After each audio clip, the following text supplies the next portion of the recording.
هو عادي الإنسان يكون متضايق من حدث حصل من 3 سنين ومش قادر يتخطاه ولا عارف يرضى باللي هو فيه حاليا. إيه ممكن يكون الحل؟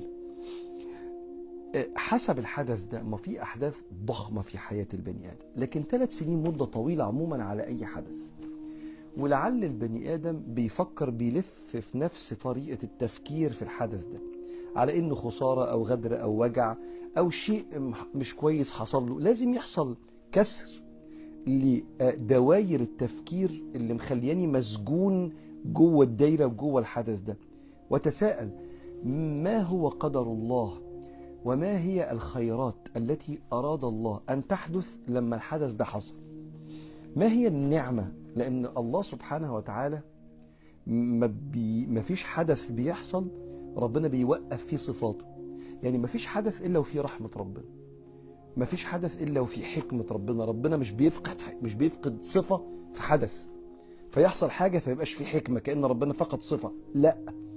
وبالتالي أكيد ربنا كان واسع العطاء في الفقد ده، وواسع المغفرة في الفقد ده، وكريم في الفقد ده، وحكيم ورحيم.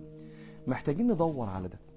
ساعتها البني آدم هيبدأ يبص للي فات. شوف ربك يقول ايه عشان تبص للي فات صح. قال ما أصاب من مصيبة في الأرض ولا في أنفسكم إلا في كتاب من قبل أن نبرأها. قبل ما أخلقك كتبت لك قصة حياتك. نبرأها يعني خلق الدنيا. إن ذلك على الله يسير لكي لا تأسوا على ما فاتكم.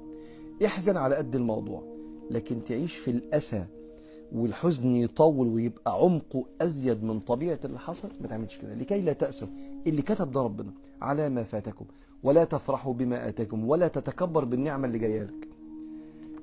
فأكثري من لا حول ولا قوة إلا بالله من 500 ل 1000 في اليوم، وعيدي تلاوة القصة بتاعتك على نفسك، وابحثي من وراء هذه القصة على ألطاف الله. إن ربي لطيف لما يشاء. اسمعي قصة سيدنا يوسف اللي بنحكيها في رمضان السنة دي، وربنا لأن فيها كيف رأى سيدنا يوسف الأوجاع اللي حصلت في 40 سنة إنها ألطاف من الله.